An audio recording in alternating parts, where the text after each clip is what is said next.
An explosion in the use of e-bikes is leading to a surge in emergency room visits and a push for safer riding. Chris O'Connell has one man's encounter with an e-bike that nearly killed him.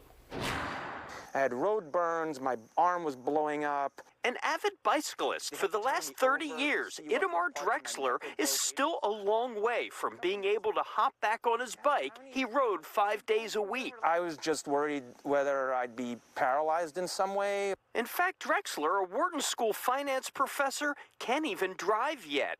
Back in June, while riding his bike on the Schuylkill River Trail, he was blindsided by a man speeding on a high-performance e-bike.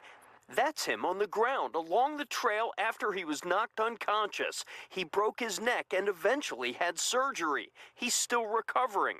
The rider, seen wearing a motorcycle helmet, was never cited. My helmet was cracked. The bike itself was torn in half at the fork and the frame completely cracked. And I think had things gone slightly differently, I could easily have been killed for sure.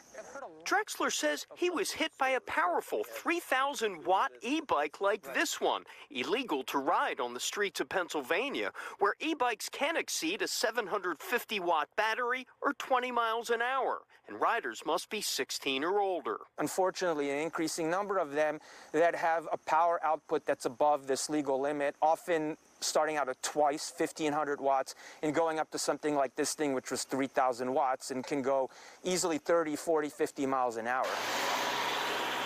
Unfortunately, many of the injuries can involve the head and the neck, even micromobility injuries. Dr. Thana Theophanis, a neurosurgeon at Mainline Health, has seen firsthand how the popularity of e-bikes has led to a surge in emergency room injuries. She says e-bikes have their health and environmental benefits, but riders need to know they're not your granddaddy's bike. Users should have some background information on what are the potential risks. I think not only having a helmet, but having a properly fitted helmet, which if that means going to a bike shop, trying a helmet on. Drexler's injury actually was the thrust behind Montgomery County's decision to triple the amount of fines for e-bike violators along county trails. He's hoping to inspire more enforcement and prevent stories like his. Drexler says he can't wait to get back riding again, but he won't be doing it along the Schuylkill River Trail until he knows e-bikes are reeled in. Would really hope that we can get ahead of it so it doesn't take fatalities and serious injuries before the police sort of enforce this law. In Lower Merion Township, Chris O'Connell, Fox 29 News.